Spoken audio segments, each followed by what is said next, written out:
Guys, সবাই কেমন আছো? Welcome to my new blog. আজকে আপনাদের আমি শোনাবো একটা গল্প।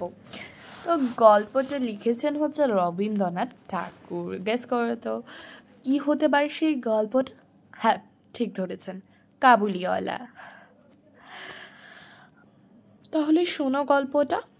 আমার 5 বছরের বয়সে ছোট মেয়ে মিনি এক দণ্ড কথা না কহিয়ে থাকিতে পারে না।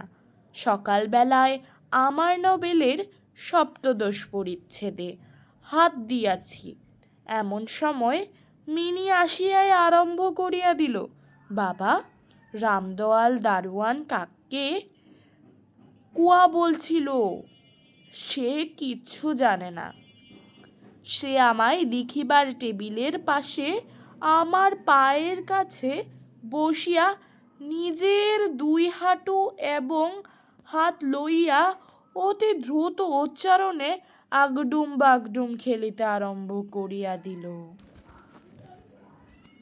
আমার ঘর পথের ধারে হঠাৎ মিনি আগডুম ভাগডুম খেলা রাখিয়া জানালার ধারে ছুটিয়া গেল এবং চিৎকার করিয়া ডাকিতে লাগিল, কাবুলিওয়ালা, ও কাবুলিওয়ালা।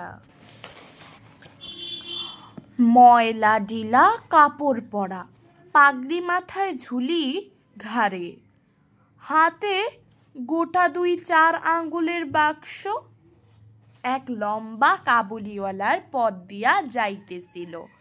তাহাকে দেখিয়া আমার কর্ণের তেন কিরূপ ভাবোদয় হইল, বলা শক্ত তাহাকে উদ্ভাসে ডাকাডাকি আরম্ভ করিয়া দিল। মিনির চিৎকার যেমন কাবুলিওয়ালার হাসি মুখ ফিরাইল এবং আমাদের বাড়ির দিকে আসিতে লাগিল। অমনি সে উদ্ভ্যাসে অন্তপুরে দৌড় দিল। তাহার আর চিহ্ন দেখিতে পাওয়া গেল না। তাহার মনের মধ্যে একটা অন্ধবিশ্বাসের মতো ছিল যে ওই ঝুলিটার ভিতর সন্ধান করিলে তাহার মতো 2-4টে জীবিত মানব সন্তান পাওয়া যাইতে পারে।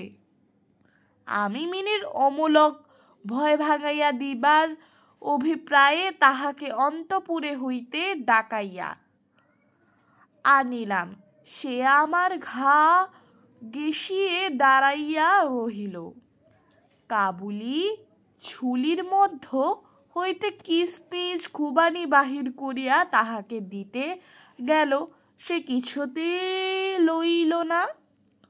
দ্বিগুণ সন্দেহের সহিত আমাদের হাঁটুর কাছে সংলগ্ন হইয়া রাহিল।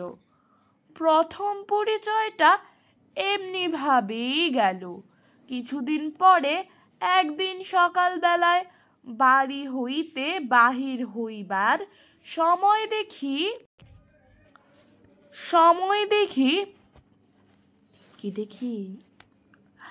আমার 2 হিতাটি ধারের সীমাপ্রন্ধ বেঞ্চির উপর বসিয়া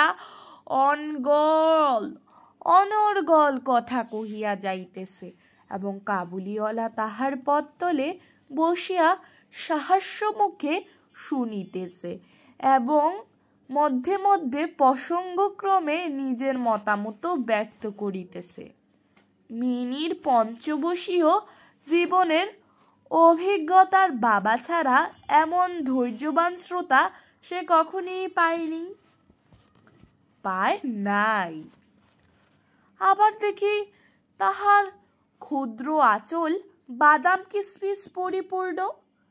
সংবাদ পাইলাম কাবুলিওয়ালার সাহিত্য মিনির এই যে দ্বিতীয় সাক্ষাৎ, তাহা নাহি ইতোমধ্যে সে প্রায় প্রত্যহ আসিয়া প্রস্তাবাদাম ঘুষ দিয়া মিনির ক্ষুদ্র হৃদয়টুকু অনেকটা অধিকার করিয়া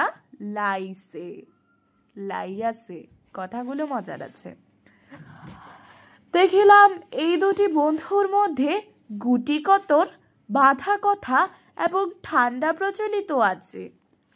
যথা রহমতকে দেখিবা মাত্র আমার কন্যা হাসিতে হাসিতে জিজ্ঞাসা করিত, কাবুলিওয়ালা ও কাবুলিওয়ালা, তোমার ও ঝুলির ভিতর কি?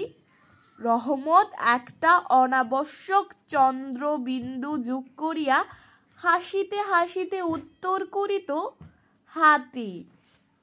উহাদের মধ্যে আরও একটা কথা প্রচলিত ছিল। রহমত মিনিকে বলিত, খুকি, তুমি শ্বশুর বাড়ি কখনো যাবে না? প্রশ্ন। কথাটার একটা কোনো জবাব না দিয়া চুপ করিয়া থাকা নিতান্ত তাহার স্বভাব বিরুদ্ধ। সে উল্টিয়া জিজ্ঞেস করিত, তুমি শ্বশুর বাড়ি যাবে? রহমত কাল্পনিক শ্বশুরের প্রতি প্রকাণ্ড মোটা মুষ্টি আস্ফালন করিয়া বলিত, আমি শ্বশুরকে মারবে। শুনিয়া মিনি শ্বশুর নামক কোনো এক অপরিচিত জীবের দুর্বস্থা কল্পনা করিয়া অত্যন্ত হাসিত। মিনির মা অন্তত সংকিত স্বভাবের লোক। রহমত কাবুলিওয়ালার সম্বন্ধে তিনি সম্পূর্ণ নিঃসংশয় ছিলেন না। তাহার প্রতি বিশেষ দৃষ্টি রাখিবার জন্য তিনি আমাকে বরাবর অনুরোধ করিয়াছিলেন। একদিন সকালে আমার ছোট ঘরে বসিয়া প্রফশিট সংশোধন করিতেছে এমন